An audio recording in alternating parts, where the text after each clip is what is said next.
Let's go back.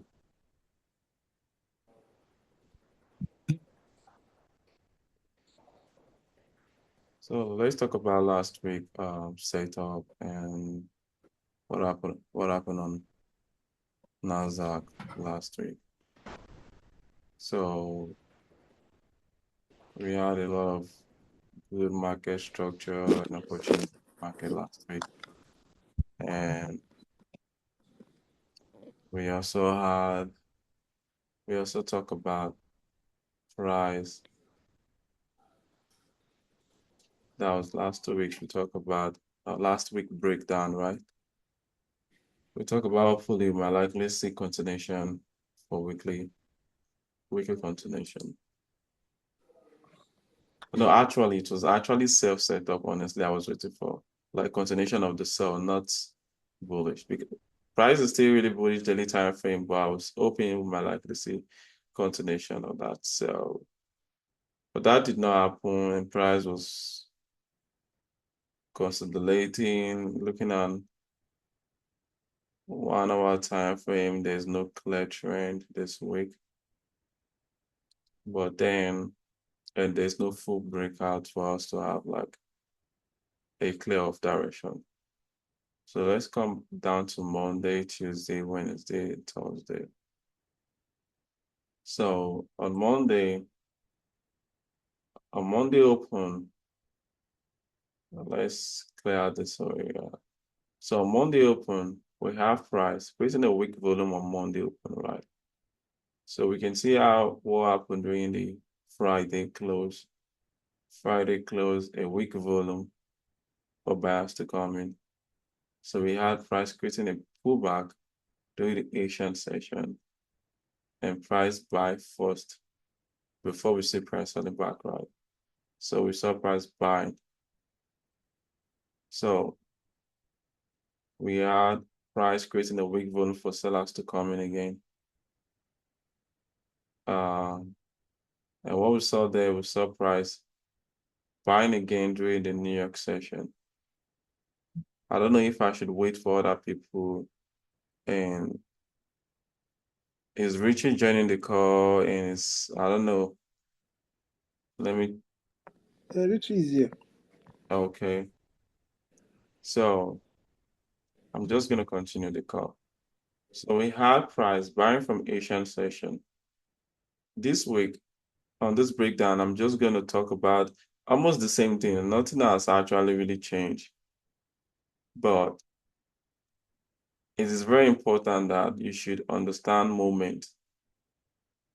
And you can see that same on Monday. I had a loss, right? But I was able to get in the sell quickly, understanding that we might likely see price selling into pre-New York and pre-New York clearing out the DMS on Monday. So, but then what I did here was FOMO, and the mistake was FOMO, fear of missing out. And just because you're pro doesn't mean you won't get slide of emotions or psychology barriers once in a while. So, or euphoria once in a while.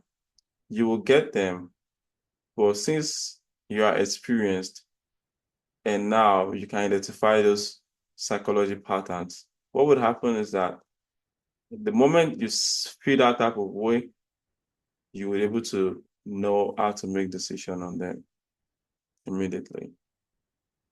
So what happened here? We had price giving us about 150 something pips. So that means at this point here, let's say 130 to 40 pips, right? From the breakout. So one thing you should notice is that price started creating a weak volume. And when you see a weak volume, it's either you exit or you take an entry. Usually, weak volume is where you take your entry or exit, depending on your position. So if I have a weak volume for this buy setup here, when price create a weak volume for buyers to come in, I want to check extra confirmation to judge the move. okay, let's say we have our cycle formation too, which does work a lot of time. So then what happened there? We saw price, buying first, breaking this resistance level, and creating a weak volume here. So at this point, if I had an entry during the breakout and the pullback, let's say realistic, I have an entry here. And what happened there is that once I spot the weak volume, that price is starting to create some kind of a weak movement. Though if I had entry during the Asian session, I might still be in the trade, right? But then price might come back to a drawdown, and if I had a BE, price might stop me out. But that's not the case. Since I have at least about 100 pips, I want to exit that trade immediately once I spot that weak volume. So,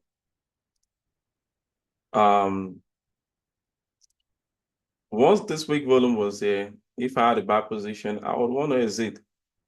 But then another thing is that at this moment here, when I went for the buy the first time, at that precise moment, price actually, the candlestick, not the price. So we have this candlestick here that has not closed, right? Right, that has not closed at that moment. So price went into profit first of all before we saw price, hitting back to the downside. See, I want you guys to, if you are here, please pay attention. Like these things is things that we don't have to be talking back and forth too much all the time. Like breakdown is just gonna be once in a while now. And I think at this point you should be able to understand what I'm talking about. So probably we're gonna do it once in a week, but sometimes someone else can take over so that we can know that okay, there's a kind of growth. The reason why we have a community, the reason why you are here is to learn and grow. I don't think if you're growing or if you're not growing, you will not be here, understand? So over time, I've been able to understand that, on Nasdaq, there's a certain way of trading it. You understand? Compared to let's say SP 500 and US 30, I could say SP 500 almost moved exactly, but not all the time, right? But not all the time, and sometimes they could be both different because of the leverage size and the contract size. So, what happened here after I got stopped out on Monday? Then I look at what the market structure was doing. And I was like, okay, I would say this is a weak volume. So where would I target? I put a target at this area. Yeah, this area you see here was my target. Because that area is a support level. Even if price is gonna break below that level, what would happen then is we're gonna see price tapping into that area first of all before, creating a kind of a pullback and break of structure. So we saw price magneting that area there and bouncing back up. So I had a short here after the pullback before the pre-New York. I took another entry here. And why was that is because we also have a DMS below here. So if the bash was going to come in, what would I be waiting for? I want this area to get cleared going into pre-New York session. And, then I'll be targeting this other DMS, which is the Asian and the London, right? And that's the area I'll be targeting. So now what you got to wait is you have to do a lot of waiting. That is the most important part of this thing is that you have to do a lot of waiting. While you're waiting, you're recognizing the section you have and you recognizing what you can also expect in that section. So what I expect on Monday was, since we see price going to buy back, okay, why can't I short go into the pre-New York? That was it. If I got stop at, I won't feel any kind of way, because I was expecting it, because that's London section. Some of the time, London section you might probably get stop at, or it's not going to give you the kind of move you want. So London section came in and we had our drop selling to the what pre-New York session on New York, right? So we can see that I was able to get in that sell again and come back closing this loss on that same day. That was on Monday. This buy was one of the FOMO. FOMO was among one of it. And also, why I got in again was because we had price. Also, rejecting this level here. So we have this break of structure, price coming into tapping that area again. So I was expecting price creating another new higher high. So that didn't happen, right?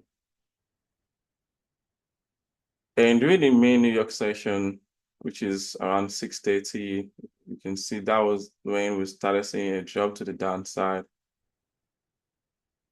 But this was not where we took our entry, because there was no full clarity. And what we did, we came to 1 hour time frame that same Monday.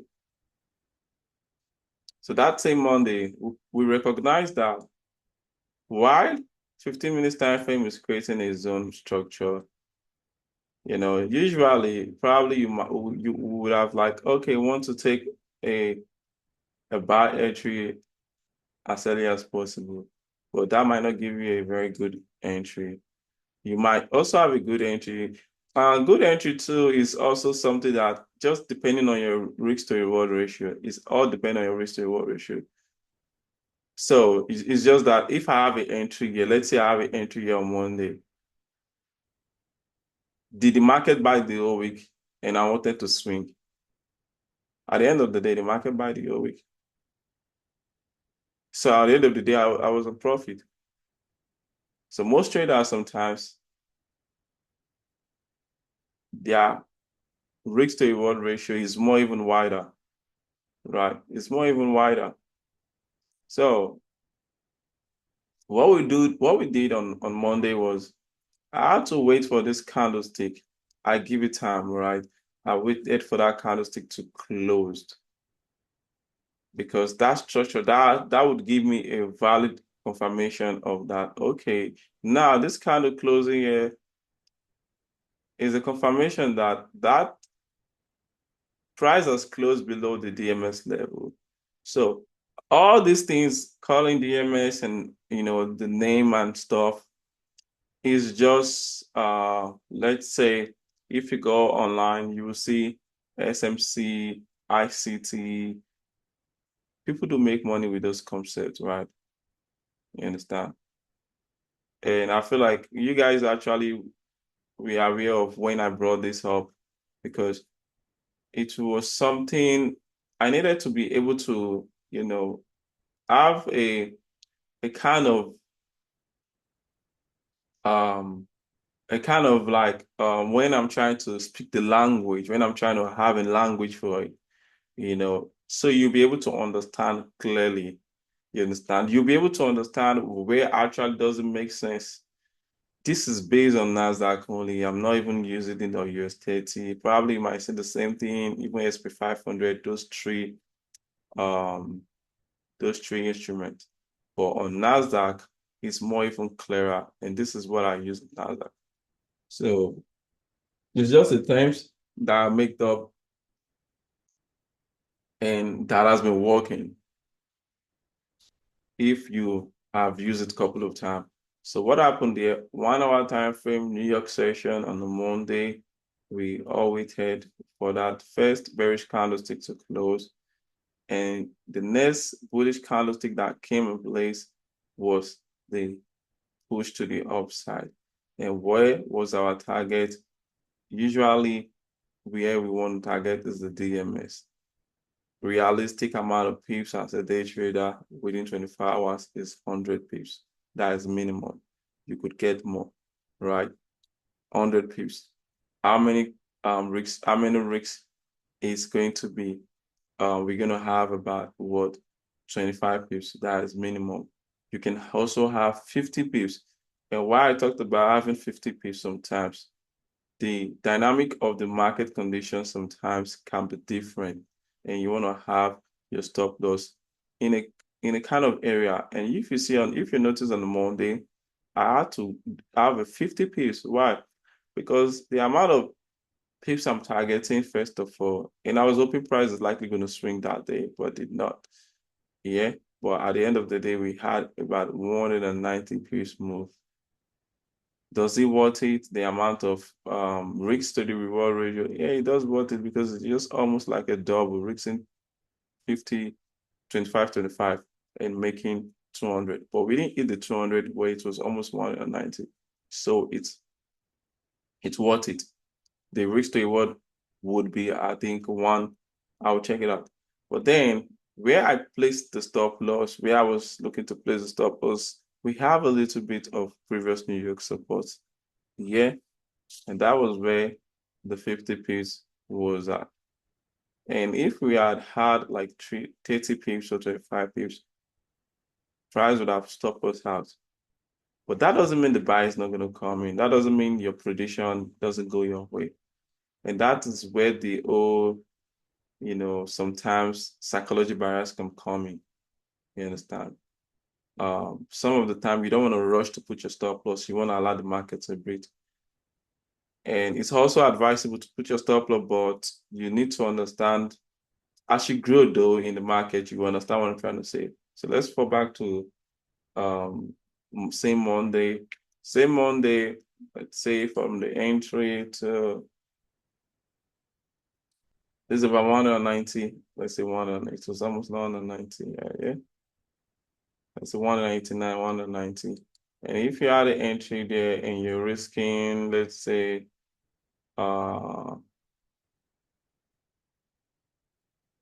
okay, this will be 1.31 to 376, which is also what which is also good. It's a good trade, right? Almost 1 to 4 risk to reward ratio, right? So same thing, price is the thing. We had price selling to the downside. We have price selling to the downside on same Monday. So if you come on Tuesday, let's say this whole move happened. If you come on Tuesday, before we come down to Tuesday, how did the Monday close? Now, this is not even about using a shark confirmation. Market structure on Monday, how does it close? We had a weak volume because we didn't see price creating higher highs at that moment.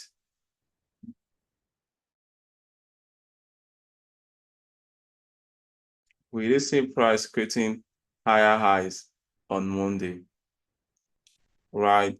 So price created a lower high till price closed on that day, right?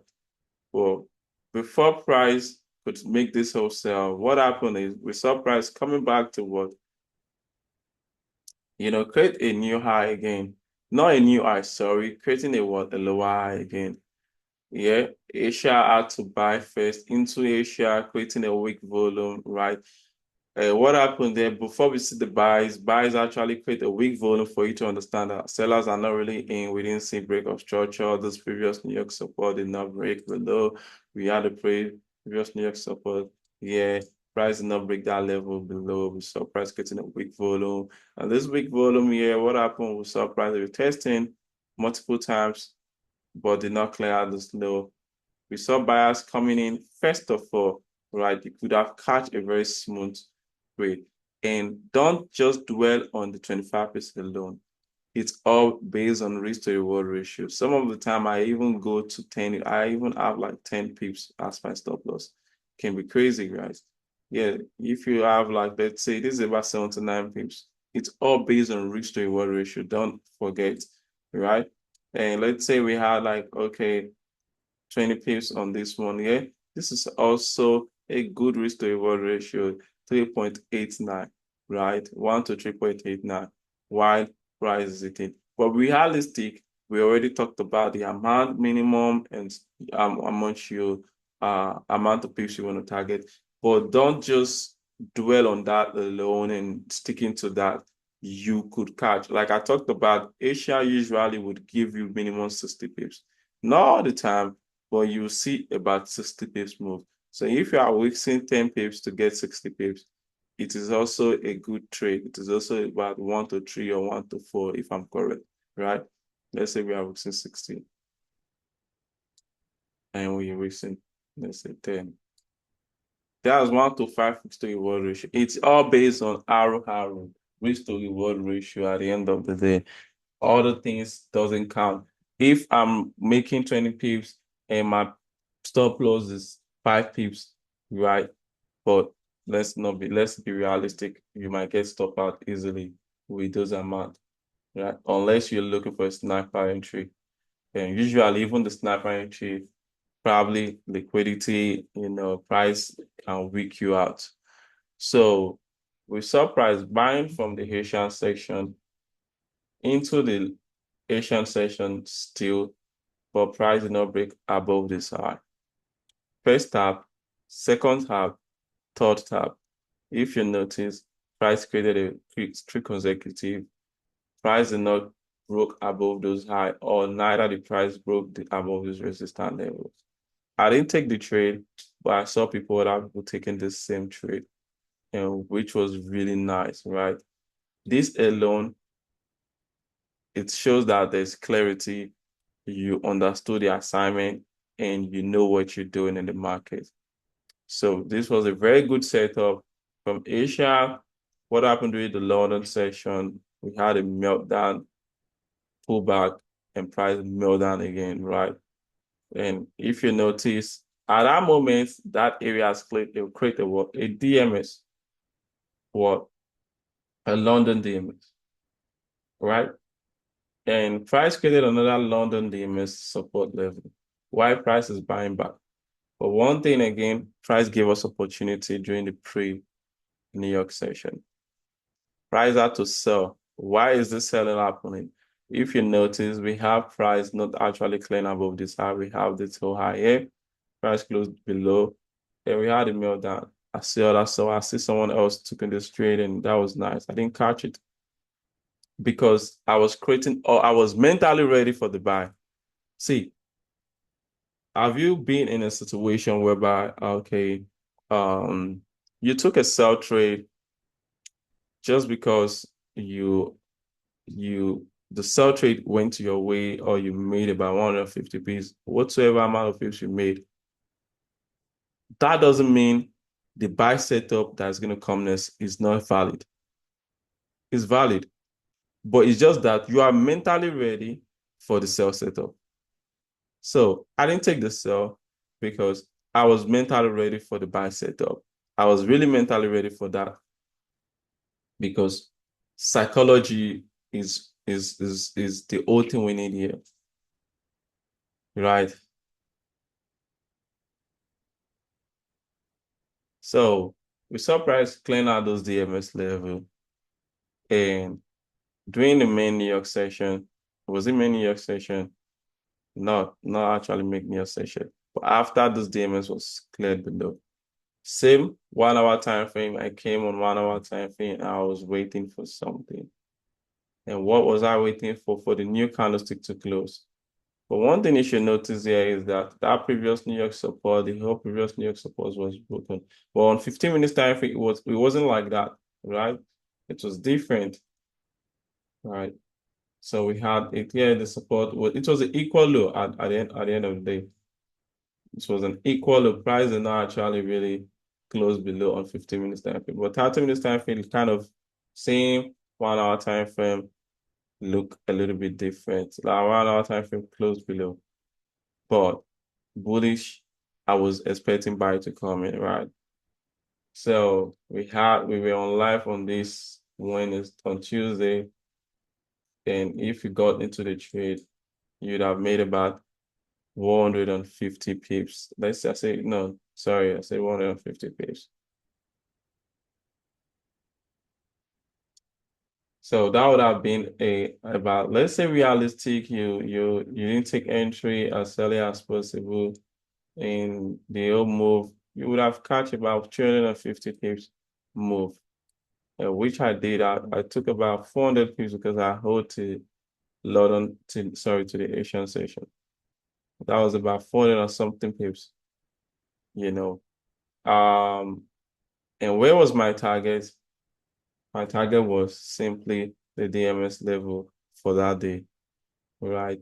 But I had to hold more because there was a breakout there and I was expecting a pullback, and that really actually happened. I was holding the trade. Honestly, I was going to hold the trade um for the whole week from here, but that doesn't mean I should be ignorant. Yeah, right. We could predict the market, but we don't really know the future. It's just based on uncertainty.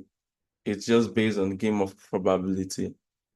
But our odds in this probability a lot of times is high because we have experience. A lot of times is high because we have experience. And what creates experience for us is because we have done this a lot of time. What I mean by a lot of time is we've done the same thing, same instrument, same market structure, same way. What are we actually looking for? We have, look for those same things a lot of time, right? So just because I'm targeting 800 pips, hoping it's gonna hit my target. That doesn't mean I'm gonna like, okay, ignore that. I'm in 400 pips. And if I ignore the 400 pips move and I'm seeing that price is creating a weak volume, it's also look at it. I'll look at it as a grid. Because at this moment, yeah, I already know what market was doing. And if you look at another RSI confirmation, we have overbought at that moment. Even if price is gonna buy back later, but it's gonna come at discount price, right? It's gonna come at the discount price. Price is likely gonna surface, and I might get worried because this trade was the trade I was mentally ready for.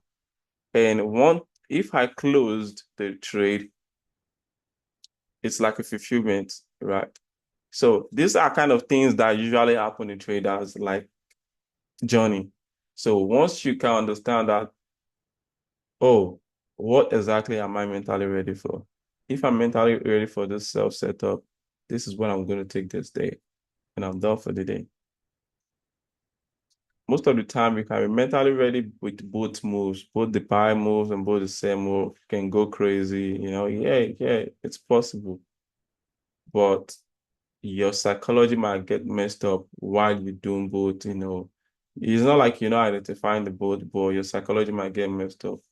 You understand? So that's my take on that you really want to you want to be mentally ready for the setup you're taking. So I was mentally ready for this buy setup here because I knew price probably is going to come clear this here. Was my hold was the high probability kind of setup? Yeah, it was. We have equal lows. Price is already creating a weak volume for buyers to come in. RSI given the extra confirmation. On that same day, we have the EMS that it's possible price likely going to get cleared out.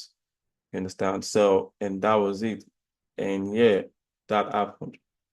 So the next day, Wednesday, I didn't do anything on Wednesday that much. I did actually after this whole move happened, right? After this whole sell, I take the buy. I didn't even upload that, but I took a buy position and I hold to the next day because I was still hoping price was still gonna come. It's get here. So I had to hold. But now, when we were on live call, yeah, if you notice on that same Thursday, I I was open price, okay, might probably continue, but that did not happen. And one thing I said is, okay, my likely see price come clear this DMS because it's possible price likely can come clear this DMS before the buyers coming again, right? And the second hold is that we have RSI showing us prices over bought already. So will I ignore it? No. I have to take something and take the profit from that buy setup. So on Wednesday, I had an entry from New York. When on Wednesday, owed it to pre-New York session. Then I knew the main New York session is going to be volatile. Even if there's no news, even if there's no news, main New York session is always volatile because that's where the main New York is opening, right? So main New York session came in, we saw price melting down and clearing out that Thursday DMS level that same day. So why price was clearing out that DMS, let's analyze what really happened from Asian session. So Asian session, we saw our Wednesday make the move. We saw the whole sell to the downside, but price created a higher low.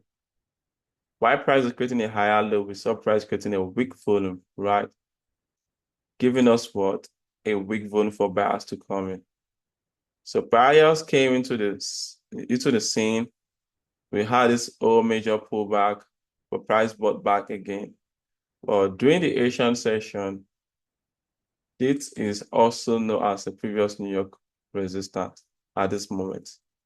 And now, why is that? Is that because we also have 1 year, and anytime we have like two, even if bias is gonna come back up, we'll likely see price selling back, right? We'll likely see price selling back. We'll likely see price selling back. So what happened here? We would mark the safest place as a previous high. So this is gonna be our previous high. Price came tapping, but closed below it, creating a lower high during the Asian session. You probably might not catch the trade, but let's say realistic, you took an entry here, you would have seen about 100 pips. Well, 1 out of 10, you might not get the entry all the time because Asian can be really, most of the time it's a late hour time whereby you get to good bed. But that is no excuse too, because if you like, let's say you need something out of it, you will have to take the trade. So the important of it is that that same day, we also have a lot of what previous New York support level. These area are key levels. Already, starting of the week, Tuesday already is creating a weak volume for buyers to come in. So we are facing buyers right now, like, okay, buyers are probably in this market at this moment. That's for me, right? Because that Thursday low was not clear below, right? Price is not clear below to create a lower low at this moment.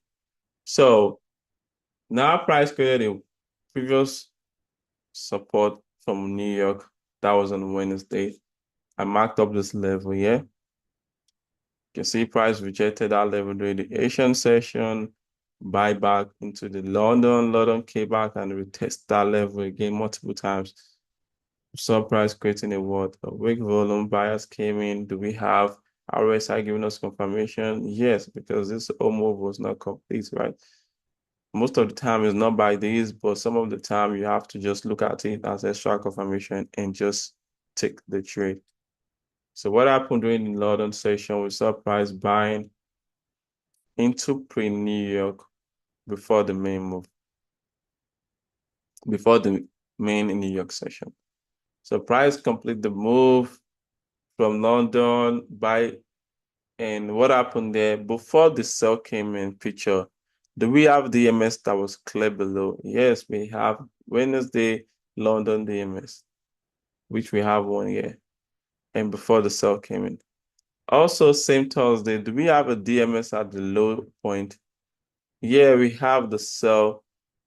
We have a DMS at the low point before the buyers came in again. So at this point, price buy back again, right? But most of the time, You might probably not see price coming back. Price might create what we know as a promising database. So price clear had that highs from Wednesday, playing out this highs because this high doesn't make sense. I talked about the kind of, you know, resistant level I want to be looking for if even sellers want to come in, right? And the kind of support level I like to look for if buyers actually want to come in. I like this type. I like this one. This one makes sense. This one also makes sense. This one usually doesn't make sense. Price is likely going to come clear. And price also creating a what? A weak volume. No, no, sorry, not weak volume. Pricing giving us a DMS at that moment. So we see how the New York session dropped down to the downside, right? Clearing out that DMS level.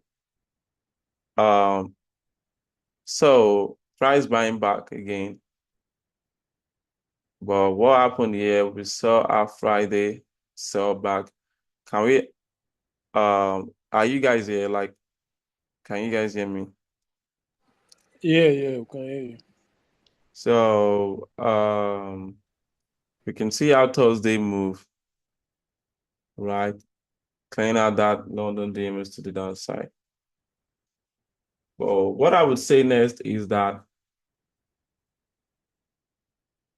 it's a funny thing after this move have happened, you will get to have more clarity. What does that tell you? It means that you have to keep your that's the most profound one. That's the most important one. I think psychology, meaning your mental space. You have to have a reserve mental, like you have to be mentally ready to when you come to executing, you have to be mentally ready for it. And what happened? This self setup on that day on Thursday, I wasn't mentally ready. I was talking about price likely to come sell this, price likely to sell this thing. That's why I told you guys, oh, I'm not in this trade yet. You can see I was going for buys. That is where you will notice that.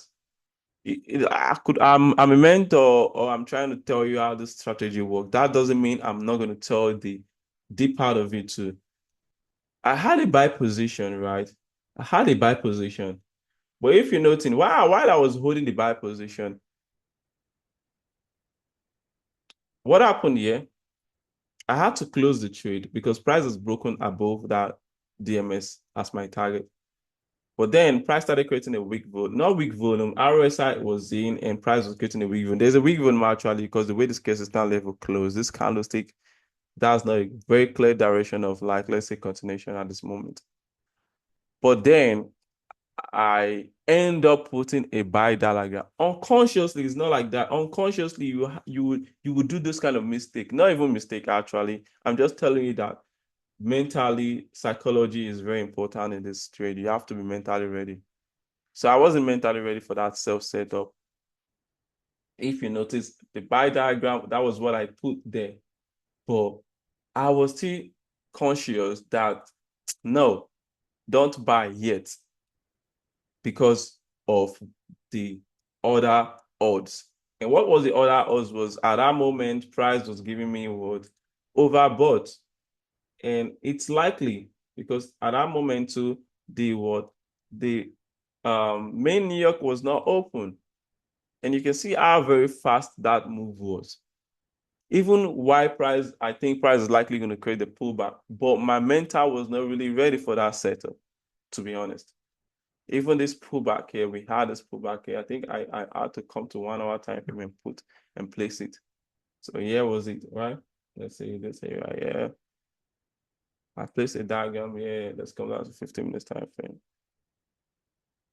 No, sorry, before this whole okay. So before this whole move. So I placed this here and I had a stop loss, 30 pip stop loss. And I knew what DMS is. I knew that DMS was going to be the target. I knew all these things, right? But I wasn't mentally ready. That's just the truth. I wasn't mentally ready. I already had a buy setup that went my way and I made profit for it. And this same thing could happen, and you probably would have experienced that. So your mental capacity, you need to know your mental capacity. And always, when you start executing trade, if you're not mentally ready or you're exhausted, or it's not the kind of trade you want to stay and watch till the main structure or something opens, like the way we usually wait for one DMS, you understand, to watch what's gonna happen, to have our entry, don't execute, because 1 out of 10 you probably get stop out because you are not mentally ready.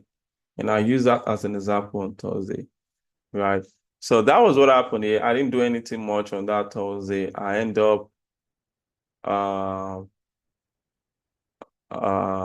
did not do anything on Thursday. Friday, what happened on Friday? I forgot it was Friday, to be honest. I think we had a I dropped a live session link, and I didn't know I didn't know what was wrong with me. I didn't even check the date. I was just, checking out. But let's look at what Asian session did, because I caught the Asian session move, right? That Friday. But I did not, I forgot that it's Friday. I don't have to even do live session on that Friday. But what made me take the entry on that Friday setup? There's no difference. It's basically what happened yesterday. And what happened yesterday on Thursday, a day before the Friday, which is on Thursday, is because price created a weak volume. A resistance level did not actually close that above. We have price creating a weak volume. That's the example of a weak volume. And if you notice, do we have what price was giving us? Price was giving us also what oversold at this moment. Price was giving us overbought, sorry, not oversold at this moment, right? And on Friday, price bought first of all and create another level of resistance level above, right? If you look at the timing, 7:15 a.m., probably might not be the best timing, but then I knew the assignment, and I know that I would likely see price drop first before buyers coming. So I took a buy short on there, and I was targeting. It didn't hit my target, but I closed because I saw a weak volume for buyers coming in. And what was the weak volume? It's just basically this small level here. After this pullback to the upside, I was waiting for continuation. Price is likely going to continue buying and sell it to the downside. Sorry. Price closed above. That's the first red flag. Second closed above. Let me check RSI first of all. Okay. I think I would want to close this trade. Did I made almost about 100 pips, more than that, right? But then I had to close about 90 pips on that trade. I guess top out again on that same Friday during the New York session. And that was my fault. There was no reason, because yeah, that happened on Friday during the New York session. I got stop out here. So do you guys understand the techniques, the strategy, the moment, and the mental capacity, like the whole thing I've talked about, breaking down this previous setup? Yeah, yeah, we understand everything.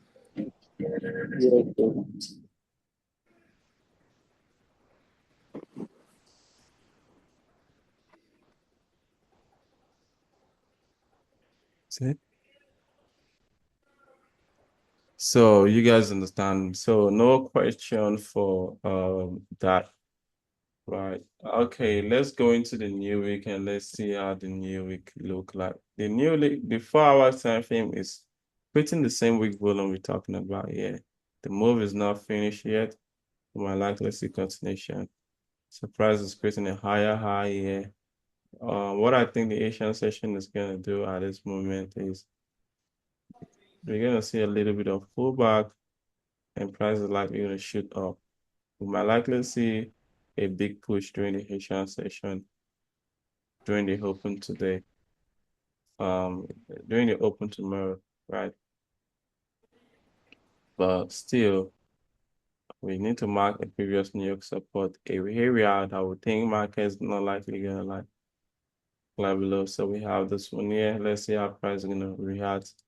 If we see price creating a kind of a structure above this one here, then it makes sense to buy. And sometimes price might come aggressively, right? By creating a gap. And we might likely see price creating a gap to the upside, finally shooting to the upside, right? Looking at daily time frame, does daily time frame tell us we bully? Yeah, yeah. We see. And we might likely see a price breaking above these highs this week. Hopefully, let's see. Yeah, my likely price breaking above those highs there, right? 21,500 still, I think. But let's see how it goes because price is creating higher highs and a higher low at this moment. So what we got to do is just to see how the new week open. We don't want to rush the Monday. Let's look at 1 hour time frame here. 1 hour time frame is more clear. So we're gonna mark up this previous New York support here. If we have to take the Haitian entry, uh so we're gonna mark up the support level here. So let's see how the open look like. Buyers are still actively in looking at the higher side. We haven't seen overbought yet. So what I think the Asian session is gonna do is it's two ways around. Sometimes if there's a economic event during the weekends, because sometimes economic event can be any kind of event. It can fall in on Saturday and Sunday too. So if there's any kind of economic event on Saturday or Sunday, most time that is where you see a gap in on Monday open. You see a major big gap, right? So yeah. And sometimes the gap might fall to the downside. Is just a reflection of what the news was during those weekends. So trading view has nothing to do because this is just a display of data. Where price fall into, that is where the price, that is where the display is going to be. But over time, technically, we were able to look at the market, you know, by seeing what the price has done and the market behavior has, so during the Asian session, let's see how the open is going to look like. We're going to see a pullback, hopefully. And if not, we're going to see price melting to the upside. Do we have area that price is likely going to get clear above this week? Yes, we do. We have another DMS, the upside there. And hopefully we'll see price playing out those areas. So let's see how this whole week goes. And I think this week too, the live session is gonna be just Tuesday, Wednesday, and just Thursday only. So Friday, we're not gonna be doing that. So even if I'm to set a signal to, it's just almost the same thing. Since we are doing live, it's just almost the same thing. I'm just still executing. Any signal I'm sending is almost the same thing. It's almost the same trade I'm taking, almost the same thing, right? So there's no difference. But the difference from that, sending a manual signal with a bot can be, let's say, um, um, like there won't be some kind of, let's say, same direction. That's why I like to go live during the New York session because that's where the main move is. Sometimes the Asian session might probably get you stop out. It's not like it's not gonna make your move, but you might end up getting stop out and making your move. But yeah, I wouldn't be rushing like going back to the manuals trying to send another signal. No, no, no, no, no. And that would be like a confusion. So that's why sometimes I just rather to bring it to live session. That way it's gonna make more sense. I'll be talking to you guys knowing that okay, I got into this trade already, and you'll be aware that I got into the trade. And that's just it. So let's see how this week goes. Do anybody have a question they want to ask um on anything so we can talk about it? No, no question. Um, another another thing is, I just saw something on 1 hour time frame here. If the Asian session did not close above, let's say we didn't see price, we see price faces some kind of prediction, we might likely see sell because we also have a DMS level. So even if price is likely going to, we also have like we might likely see price. Even if price is going to clear this one, yeah, or clear this one, yeah, might likely see sell to the downside. So what would happen is might likely see sell to the downside in New York session buying back up. So let's watch out for it. So that's all for this week, and see you guys next week, and have a profitable week. So this week, Yeah, so thank you. able to catch, for me personally, I was up about more than 600 pips this week. So if you were on the live call on Tuesday, like Thank you. on Tuesday, only that one you'll be able to catch 300 pips minimum. Or let's say you got in late, you were able to catch 200, yeah, or 100, hopefully. But then on Monday, 190 was it. That move, let's say you hold another position to the next day. After that, you were able to spot the big volume. Yeah, price this is thing, but then you will help because you also need to have a realistic to it. So that was it this week. I had about almost 700. That was 700 piece, even more than that. So, and like we said, the minimum amount of pips we want to target in a month is 400 pips. But sometimes max you can catch more than that in a day. So I'm just gonna end the call here and see you guys on Tuesday. Have a great weekend. Sorry, have a great week. Thanks a lot.